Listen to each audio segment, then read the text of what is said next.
You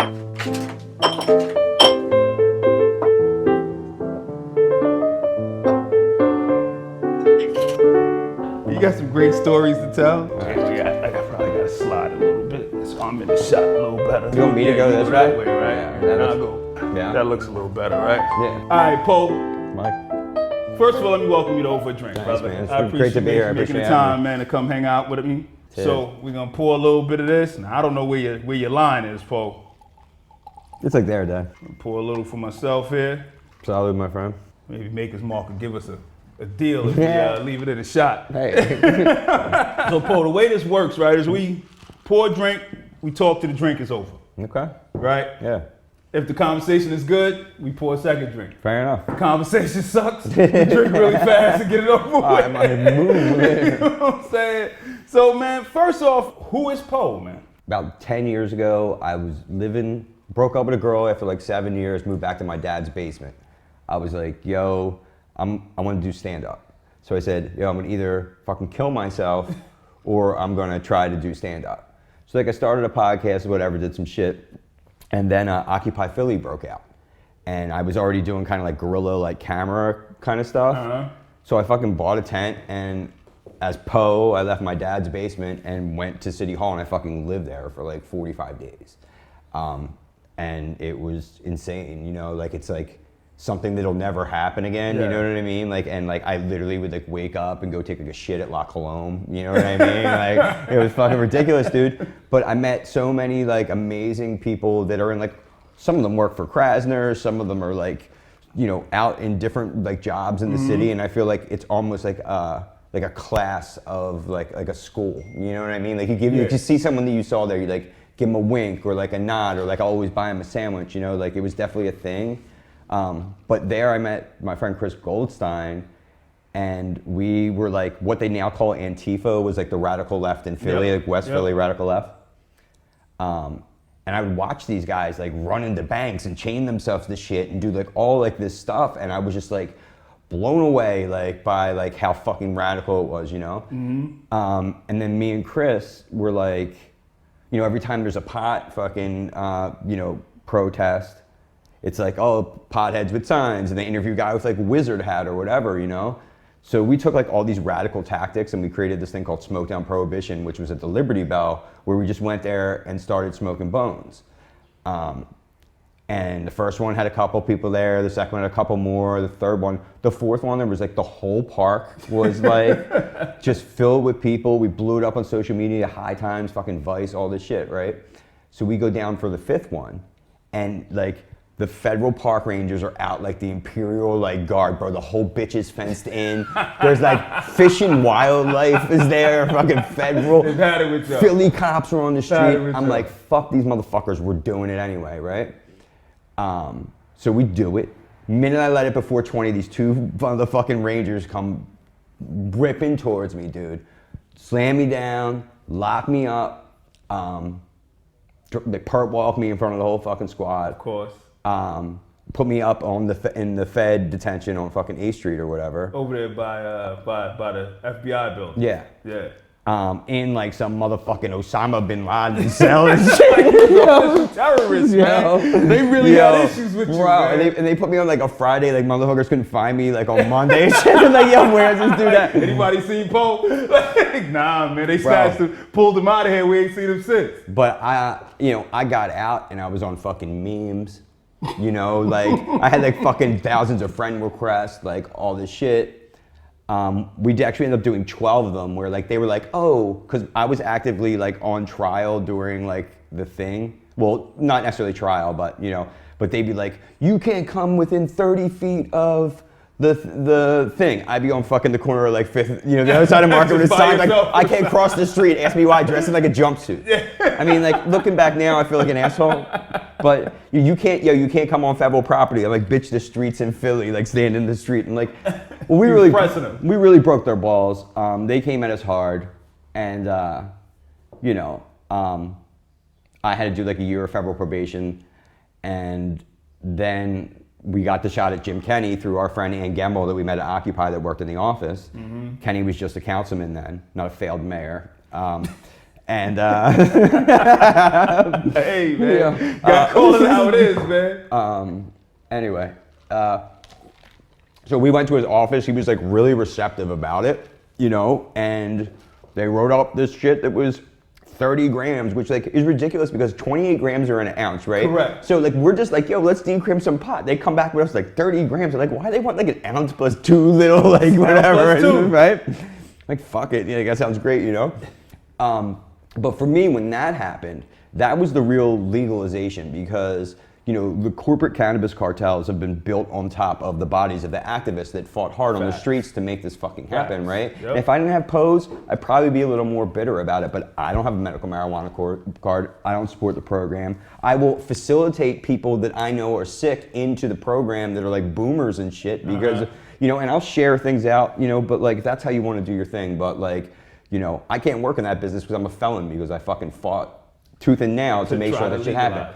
But decriminalization is so much better than legalization because now when 3 black kids are smoking a blunt in front of me on the street, right? Not to play fucking Italian Jesus, but like, you know, they're not gonna get locked up for that, and they're not gonna get into the system, the system for that, right? Yep. Just like, you know how everything perpetuates. Like I'm not, you know. And also with pot legalization, it's like, it's built on the prison industrial complex. It's built on the back of like activists, and then fucking big money comes in and corporatizes it and then sells shit. The medical marijuana program in Pennsylvania right now has all their fucking vapes recalled because there's an issue with the vapes. It's like, dude, you're selling that for $70, it's shit. You don't know how to make it. They didn't even let anyone from the fucking like grassroots that would know like what the fuck is going on, like to do. Like it's just like, oh, venture capitalist like wife sees a CNN like special, buys into this shit, and all of a sudden like at least hire the right people to grow the shit. At least hire reputable people. Like my name's pretty fucking good. Like, you know, if someone wanted to give me 100K and for me to fucking to be like whatever, if their brand was like whatever, but like, you know, we put down the train tracks and they fucking ran us over with the trains, and that's fine. You know, looking back, it was a fun ride.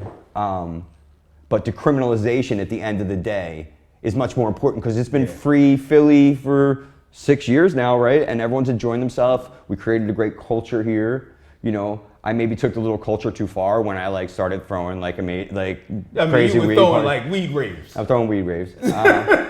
But you know, And running around well, thing is, at the end of the day, like it's like like dressed like a bud. Sure. Like you were really poking them in the eye, man. yo, fuck them, man. You know what I mean? Like, like at the end of the day, dude, everyone ends up coming around to ideas that are like before their time, you know? And I knew it was a righteous mission, and I knew that it was going to go that direction. It didn't go how I envisioned, but like, you know, nothing really ever does, man, you know? And I'm proud of what we did, and I know what it did here, and changing shit where you live is the only shit that you can really fucking change, right? And like, just that's why I love being involved like Sunflower Philly and getting into a new neighborhood. Like the people I meet in the old Kensington area that are activists, they remind me of the pot movement because we could never be divided by like race or creed or culture or any bullshit because we're all motherfucking potheads. And you would be at my, we all in this together, man. You would be at my weed raves and there'd be like some 60-year-old white dude doing a dab with like some young black kid, and it was like we had a family. And now when I see in Philly like people starting to get involved, now that I'm adult, I'm a taxpayer, I'm a father, you know, I'm married, like now I want to continue to give back to the community because that's how like we started it. And the thing is, the roots are all built in just like helping people and trying to make the world a better place, as cliche as that is. How many fucking people actually do that, Mike? Not many. No, not many, man. The thing is, when we got arrested for the parties, man, like it was like, you know that part in Goodfellas when the end was in the driveway and he puts the gun to his head, he just knows it's over. It's over. Like, I just knew it was over. Like it was like screaming ass fucking narc cops, like, you know, just yelling and screaming about having me and getting me and you know, like gun to the head and all that. And that was like at my point, like the darkest moment. I went and did, you know, 3 weeks at CFCF. Which I don't recommend for anyone out there who's watching the podcast. Nobody. I've visited it a few times. It's no place you want to be. And we were on like Kingpin statue because they're trying to break our balls. Yeah. And me and my wife So you both. was facing heavy time. At least I was looking on at the books. Look at eight felonies. Yeah. You know, they even hit me like, remember when Oakland, that like fire and that rave? Mm-hmm. They hit me with like some crazy trumped ass motherfucking charges about that. And like every time I get charged, I always feel like a fool after, because the thing is, you're in the moment and you're in jail and you're like worried about it and it all seems so insane. But you take a step back and be like, that's trash, that's trash, that's trash, that's trash. But you can't do that shit, you know, in the moment. So we did like 3 weeks up there, and I'll never forget, like, dude, lawyers were like parading in. Like, I was just getting pulled out of quarantine over and over again, walk into a room and they're being like, Poe, hey, like, I'm whoever the fuck, and I want to do your thing pro bono, right, or whatever. And then my mom grew up with Chuck Peruto. So then Chuck just came up one day and he was like, Richie, yeah, you're with me now. I'm like, all right, bro. He's like, you're gonna have to do like 2 weeks. So we were at 250K for bail. For bail, and it had to be shown that didn't come from like illicit like activity, right? So he's like, if you sit 2 weeks, I'll get you out of here for like $2,000, right? I don't think that. So I'm like, fuck it, like, dude. Then I got pulled from quarantine to Gen Pop, and because we were in the on the Kingpin statue, I got put in the max security of CFCF. And like, so I'm like walking in with like my shit, and like they're actually doing the fucking like fish thing from the movie. like fuck you, I thought that was bullshit. Like, and I'm like, dude, this is where I like either shank someone or suck a cock. So just like deal with your life, bro. Like, this is it. So they like walk me down in this corner into a mop closet, and it was 2 brothers and like this big like Rastafarian dude. I looked down on the ground, there's like a couple Stephen King books. I'm like, oh, I'm gonna be all right in here. But it was crazy, man. It was like interesting. Like, I've been in jail like a bunch of times, so, but like being like put into like the population and shit. I'll never forget, there was like 5 black dudes sitting like on what would be like more or less a stoop, like, and they called me over and they're like, you that motherfucker was on TV last night? I'm like, yeah. So then like after a while, like as the pot dude, like, you know, I spent like a lot of my time like having conversations with people about how I have to meet their cousin like when he gets out and make sure that he get like that shit and like that shit. But I think the whole insane point of that was the worst thing that ever happened to me. And out of that was born my marriage, my son, my business. So I just, to people in general, when you feel that you're like at this point, that might be the adversity you need for a fucking like breakthrough in your life, in my opinion. Around and give you what you need. Yeah, and I never thought I was a bad person. I thought that I was, you know what I mean, just like the legal and legal and you know, illegal part of it, just, you know, but a part of me with the parties, I wanted to capitalize and also provide a service because I knew what my people wanted. I knew I was the only person who had the balls to do it. And I know that my wife was the only person who really pulled it off. Even though she walked with all misdemeanors. Hey, man, what are you going to do? I fell on it for her. No, I got it. That's what you're supposed to do, right? Yeah, that's what you're I did it, to yeah. Do. You know what I mean? That's your lady. You look out for her, right? Make sure she's good. Yeah, fall on a felony for your lady out there, gents. Yeah, you want guys, Valentine's don't Day let your present? girls, right. You said like it was just, like it was eye-opening though, once you realized how crazy it was once you were in the system. Yeah. You know what I'm saying? Like going through it, you was having a good time. You know what I mean? Being that guy, being the pop mascot. Yeah. And then when the shit hit the fan, it was just like, holy shit, like they could make this real ugly on me over weed. Like it shouldn't be this crazy. Yeah, it definitely was. And the thing is, the court of public opinion and like Philly, like when I started doing Poe, my friend Chris Goldstein said, he's like, you gotta make Philly own you. Like I'll never, like you have to be a son of Philly, right? And like I'll never forget, we were in this driveway, it was like 6 a.m., you know, and it like, I don't know, like I didn't fucking like think about it, but then when it was like happening, I'm like, yeah, like I ran for city council, I did attorney general, like fuck around things, like, you know, with Poe, like Poe was kind of like Andy Kaufman, like performance artist, like activist type of like shit. You know what I mean? Like, I mean, dude, I'm not saying that a lot of me like isn't Poe. You know what I mean? And I'm not saying that I have like fucking multiple personalities. Sounds like you got multiple personalities, Poe. You're not saying it, but it sounds like. Well, there's definitely different. There's definitely. Yeah, I definitely have multiple personalities. You're right. At least I made a breakthrough here over a drink. Yeah, I mean, I definitely feel like I was playing a character, and the thing is, I think anyone that took it like any too like really literal or thought I was like, you know, the people of Reddit that like weren't big Poe fans. But everyone's miserable on fucking Reddit anyway, you know.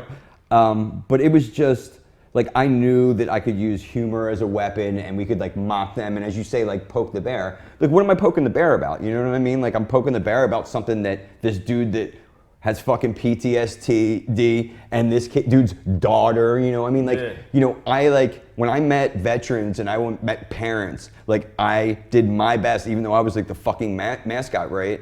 Like to place them as much as I could, because I am a jerk off that uses pot every day just to kind of get through the day. But like, you know, there's people that really need it, and like they became like the weapons, and you know, to take away the media being able to go up and interview like an idiot, it's like, no, here's the organizer of the rally, okay? And they do that to all movements, you know what I mean, the best they can. Which made me sick, and like, you know, I guess I put the target on like my own back, but like the thing is, at the end of the day, like everyone wanted weed legal, and like most of the people of Philly thought that I was like kind of a funny pain in the ass, you know? And I feel like that Philly is like one of the only cities in America that like a dude like Poe could like be like a character that kind of got grained into like the annals of like the city in like certain capacities. And look, I don't walk around talking about it. I don't like need it. But every once in a while, like if it feels good, it feels good. Or every once in a while, I like to talk about it like this, kind of like some parts like choke me up and some parts make me laugh, like, and it all conjures of emotions of like of someone I was. And like I think that anyone that's growing all the time has to have that progression where it's like, yo, it's 10 years of this or 10 years of that or whatever. Like I'll shout that out and fucking like enjoy that. A good Facebook memory comes by and the motherfucker. I was covering city council when Kenny introduced this decriminalization bill. And I was actually like, yo, this is the flyest shit that this city could do. You know what I'm saying? Because you meet so many people and you know so many people who got caught with you know, a dime or $20 or an eighth of weed, and the cops don't want to do it either. Pell Grant. Now you can, you know what I'm saying? Like people don't really understand how people's lives will be affected in the future. And then you talk about trying to clean up communities and change lives, but you hit this kid with a bullshit weed charge, and now, you know what I'm saying? It might be a smart kid, but now he can't go to college. Or now he can't be a police officer. Or now it's a weed charge. Like eradicating like pot, you know, lockups, you know, it definitely opened the door for, you know, a lot of people not having to deal with the bullshit. The cops don't care either. Like cops are like dogs, dude. If you treat whatever they have to enforce, they will enforce. And as soon as he came off the motherfucker, they were done. Yeah, they was like, okay, they were done. Now I can just sit in my car and chill on out for my shift. Yeah, but you know, you also laughed and threw me and my wife in a fucking paddy wagon and sent us upstream for, you know, that amount of time. You know what I mean? And it's like they're that cops. Too. Yeah, they what are gonna cops. do? They're You're cops. Right. You're right. You know what I mean? No, without a doubt. During Black Lives Matter last year, and they asked you to feed the cops or send the cops some sandwiches. Well, the irony of all that was, Mike, is that it was the 26 who hit the party. So, so it's the same district that wanted food. Yeah. So someone calls me up. They're like, "Can we feed the cops today?" And it was just coming off of, and this is a very tense time in Philadelphia. Yeah. I loved it. Like I loved it. But it's hot in the streets, though, dude. It was crazy, bro. And I had a kid now, so like it was popping on Broad Street, and they blew up a cop car on like Vine. And I left my wife and kid at home, and I'm like, boom, and I went. There's cops on the fucking corner, and like these things that are like shooting like pellets from like some G.I. Joe position and shit, bro. Right? In Philly, right? Yeah. So like I come around the corner on the Spring Garden, and I'm just walking with a bunch of people, and then 6 kids just start running. I guess we're like involved in something, right? I saw them get tackled in front of me like some shit at like V for Vendetta, like black bagging, like looking at shit. And then I turned around and he's like, "Go home, fuck you." He's like pop 2 of the fucking like pellets out of me. I'm like, bro. I'm like, you know, and the thing is, I've been face to face to cops. I've been where I've been. So like for me, I can go out and kind of like voyeur that, you know, and know whatever, but I'm like, well, am I gonna get kettled in this? Like, you know what I mean? Like, there's all types of like shit that like cross my mind. And then also now, you know, the Philadelphia police force has become like so rudderless under Danielle Outlaw that like like I'm a big fan of Joe Sullivan. I don't know if you know Joe, and you know, who probably should have been a commissioner in Philly, but he, you know, we used to be able to communicate with the white shirts in Philly, and I feel like that's kind of like fell off, and I feel like the police have just kind of just. Well, I think the police kind of just like lost their enthusiasm for the job. Yeah, they did nothing for a year. After stand down, baby. Yeah, after Floyd and after all that, after they and I mean, you can read it however you want to read it. Sure. But after the police department felt that they got thrown under the bus for 676. Yeah, they laid down the whole year. They have done nothing. And now they got the same amount of money back, and they're going to stand up. But the thing is, I think the problems from the top down. Like, I hate to openly criticize the police commissioner on the show, but like, she's not from around here, and she hasn't like asserted herself. And like, the cops in Philly, they're like thugs from like the old school, and like, they don't want to work for that lady, Yeah, and like, and they won't. and they won't. And they won't. But we knew that going in, right? I think, because I've met Danielle Outlaw, right? And I think she's solid, and I think she really she's in over her head a little bit, don't you think? I don't know, man. Well, here's why I say I don't think she's in over her head as far as being able to do the job. Yeah. I think the Philadelphia Police Department and the union is just like the same way they was with Charles Ramsey. Yeah. You're not one of us. You're not from here. No. We don't give a shit what you want us to do. We're not doing it.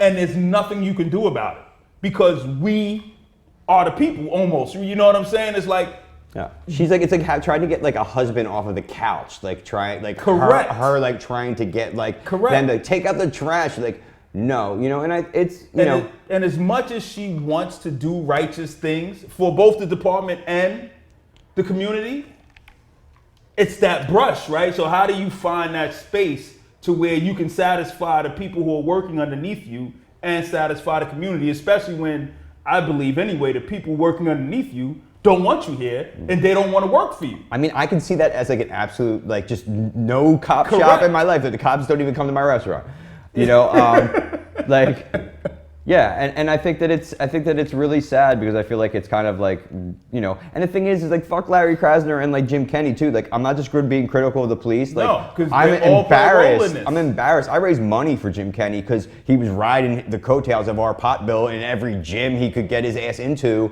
and church to talk about, you know. He's a bit of a letdown. I think he's in over his head, bro. I mean, like, he's a guy from 2nd Street. Is it that he's in over his head? I mean, we don't know the answer, right? Or is it just that he's just, you know, I don't know what it is, because he was solid. In my belief anyway, I always felt like he was super solid as a councilman. Yes, and he was all right the first couple years in mayor, and let's be honest, like, there's like 20 leaders in history that could have dealt with like the last fucking 2 years. Yeah, and it was like, a lot. Whatever. Like, there's not a lot. There's not a lot of cats like holding it together on any level of like government. There was a ton to deal with. But at the same time, I mean, like, you know, now that the cops have their money back, right? What are they doing? I go home through 10th Street from Cecil B across 10th to my neighborhood, and now they just sit SUVs on every friggin' corner on 10th Street, and like now that they got more money, the nature of the preventative is that if something happens, they'll have to get out of the car and deal with it. And guess what? Philadelphia police, they're gonna shoot right in front of you, like nowadays, right? So, well, like, really, because like these cats, I mean, it's a different breed of criminal out there too now. Your original question was about the feeding the cops. So, you know, like, I got like everyone from every Blue Lives Matter like group on Facebook in the country is calling my store, like, you're done, like, you're done. I'm like, look, everyone has ever blew a cop like called my shop. And then the Yelp reviews started going like insane.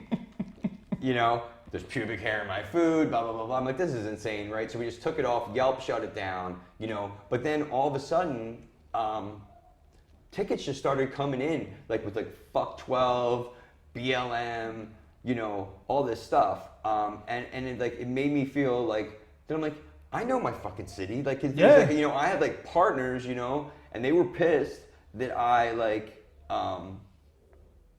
went out and said that. But, you know, someone called the shop. They asked if they could buy food for the police. The police district was the police district that put a gun to my motherfucking head. The day before on the highway, they're gassing motherfuckers that I know. I said, guess what? No. Yeah, you know, not feeding them. And then I took it a little far and like put like Instagram, because I'm a ball breaker, put an Instagram story out that was like, feeding civilians only all day today. No, it wasn't enough for you. That's your problem. That's your problem, bro. You could have just left that. No, we're not feeding them. You had you're that guy. You're one step. You're that guy. One step too far guy. I did. And now the thing is, everything happens lesson learned. But, you know, then that got out into the groups, and that kind of like made it insane. But, you know, like I was saying, I know my city. I care about my city. I want it to be a better place. And the thing is like, all that stuff was just disgusting that was going on, you know, from a policing standpoint. And I've been there. you know, and I've seen, And it's that's- like, for like a paler shade of guy, I've seen my share of policing. And I don't want to leave Philly. Like the thing is, people, you know, you talk about every time I turn around, someone's buying like a house in the suburbs, like somewhere else. I'm like, I love the city. I love how my kid doesn't jump when he sees a siren. I love how he goes to the park and he plays with all kinds of motherfuckers. And like, I want to start leagues in the city for kids, and I want to like build shit up, and I want to do that with everyone. You know what I mean? I don't want to go to like a place where like I'm getting pulled over for smoking pot. I want my kid to grow up in the city. I love the city, and I feel like that it's going to become our responsibility to a certain extent. I moved out of the city. No. Did you, right? Where you living? Yeah, man. I'm up in Elkins Park, bro. It's nice up there. What do you think there's going to be a brain drain in Philly? Like, when I go into Center City, I'm like, damn, it reminds me of like New York in like the late like 80s or something like that. There's like a cold existential dread like hanging over it. And bro, like some lady came to me, she's like, you want to open another pose on like 18th and like JFK or Chestnut or something like that? She's like, yeah, it's an old Starbucks. I'm like, motherfucker, you think the Starbucks? If Starbucks couldn't make it, like, what the hell is Pose gonna do? Yo, 8 racks a month. Yeah, let me give it a shot. Let me give it a shot for it. No, but like, you know, the thing is I feel like that Philly's burrowing, right? Like the way that New York is, and like, you know, Fishtown's Brooklyn and Old Kensington is like Queens, and like, I'm really happy to be in Old Kenzo on like the ground, because I feel like that there's a lot of people trying to do good things, and maybe there's some future city councilmen like. And I'm hoping that's what I'm hoping, Paul. I love Grits Groom, the young bulls, like Melvin and Tame. I feel like will be great guys to be like, I would love to be like their chief of staff or run their campaign, dude. I would blow those dudes out. And I think that's what it's gonna take. Let's try to do. Let's get more. Let's get fucking Manchurian candidate. There we go, right? Because I think that's what it's gonna take, man. I think it's going to take for street level cats like a Melvin or like a Tame, and like cats who are just like, you know what, we've had enough, man, and these people who are in office don't represent us. I think Helen Gim would be a good mayor, and I think she'd be a good mayor if she like kind of like middled the idea of like the reality of what like you have to do to appease everyone in the city, right? And I feel like that Kenny like jumped the shark when like the Italians of South Philly, which I would never associate with, like they're embarrassing. You're embarrassing people. Okay. Sorry. I'm gonna let you have that one, Paul. Yeah. Well, I don't want them to come looking for me. What's it? The fucking gravy seals. Gravy seals are gonna be on your ass. No, the gravy seals is what South Philly There's a couple Italian cats in South Philly I'm cool with. You touch his fucking statue? Huh? It's a great fucking Italian. You know what I'm saying? Yo, he's a great Italian. There's a couple of... Yo, I was gonna go undercover down there and interview them, like, cause I got Italian clothes and shit. I was gonna go do that, and they're like, yo, bro, one guy recognizes you. Yeah, it's a rap, dude. It's a rap, dude. You know what I'm saying? In some situations, in some shit, you gotta leave alone, man. Like, look, y'all wanna keep the statue? Keep the statue. Fuck it. Like, I don't give a shit about the statue, man. If y'all feel that passionately about it, keep the fucking statue, and let's all go home and have a barbecue and drink a couple beers and just fucking laugh, dude. Like, we should not be out in the street ready to war with each other over this fucking statue. No, it was bad. When I turn on the regular TV, which isn't often, and I hear people like arguing about like race all the time and shit like that, but like, my kid is Korean, Italian, and Jewish. You know what I mean? Like, I decided long ago to try to like fuck the world into one blended, like kind of like. So you're the problem. Yeah, some Gap model type of shit. No, like, yeah, United Colors of Benetton. But no, I feel like not to be like one of those people, like I don't see race, just like literally at the end of the day, like my life has always been kind of like a spinning circle of just culture, you know? And like I think that people that are racist, it's because they've never experienced any culture. Because if you fucking have, you'd realize that there's the same no one says goodbye like shortly, like it exists in every actual culture. You have to get out of your neighborhood and you have to experience other people, other cultures, other things.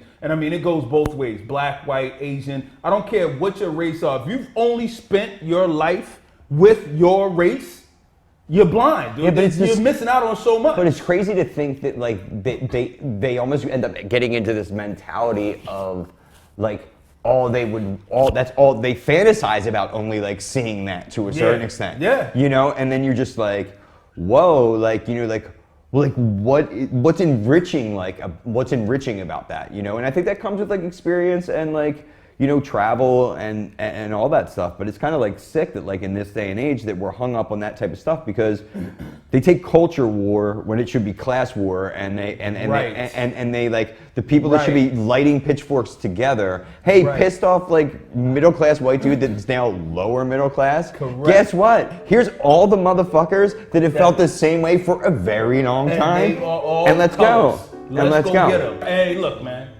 We done with the drinks, man. And you had 2. I had 2. Well, I had a great time talking to you, man. It was